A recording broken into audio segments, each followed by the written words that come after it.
Ang altar na pagsusunugan ng handog. Ika-27 kabanata.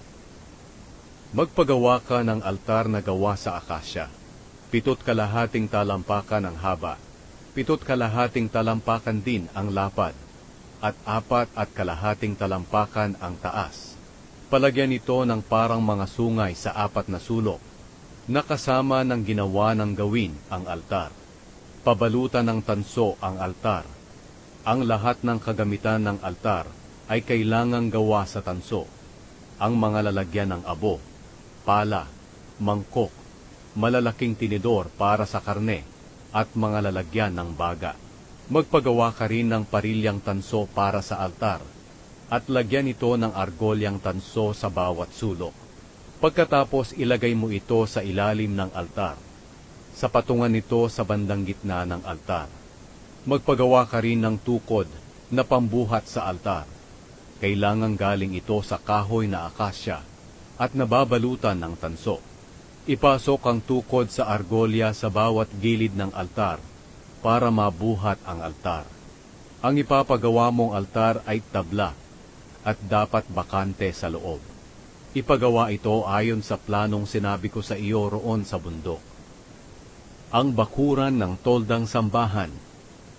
Palagyan ng bakuran ang toldang sambahan at palibutan ito ng kurtina na gawa sa pinong telang linen.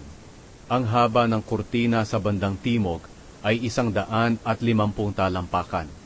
Ikabit ang kurtina sa 20 haliging tanso na nakasuksok sa 20 pundasyong tanso. Ang pagkakabitan ng kurtina ay ang mga kawit na pilak na nakakabit sa baras na pilak sa mga haligi. Ang kurtina sa bandang hilaga ay 150 talampakan din ang haba. Ikabit din ito sa 20 haliging tanso na nakasuksok sa 20 pundasyong tanso. Ang pagkakabitan ng mga kurtina ay ang mga kawit na pilak na nakakabit sa mga baras na pilak sa mga haligi. Ang kurtina sa bandang kanluran ay may sukat na 75 talampakan ang haba at nakakabit ito sa 10 haligi na nakasuksok sa 10 pundasyon. Ang kurtina sa bandang silangan ay 75 talampakan ang haba. Ang pintuan ng bakuran ay nasa silangan at may mga kurtina ring ito sa gilid. Ang kurtina sa kanan ay 22.5 talampakan ang haba at nakakabit sa 3 haligi na nakasuksok sa 3 ring pundasyon.